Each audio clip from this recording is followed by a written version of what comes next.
আসসালামু আলাইকুম ভিউয়ার্স, সবাই কেমন আছেন? আশা করি ভালো আছেন। দেখতে পাচ্ছেন যে আমরা একটি বাথরুমের কাজ কমপ্লিট করেছি।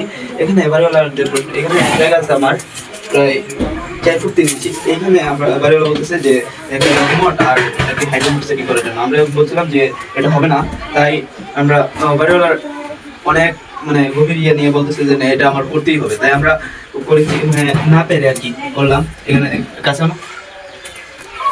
এখানে আপনারা দেখতে পাচ্ছেন, এখানে আমরা একটা লং টপ সেটিং করেছি আর এখানে একটা এটি। এখানে আমরা লং টপ মানে লোকোমোটের জন্য সাইড রেখেছি আমরা 15-17 মিডিল, আর এখানে আমরা হাইকোমোটের জন্য 15/17 মিডিল রাখছি আর কি। আর সাইড থেকে পিছন দিক থেকে আমরা এই হাইকোমোটের জন্য 8 ইঞ্চি আর লোকোমোটের জন্য 9 ইঞ্চি রাখছি আর কি। মানে বাথরুমটা এত ছোট হওয়ার কারণে আমরা দুইটা কোমোড এখানে একসাথে সেটিং করতে আমাদের অনেক সমস্যা হচ্ছে, আর এখানে হয় না, বুঝছেন?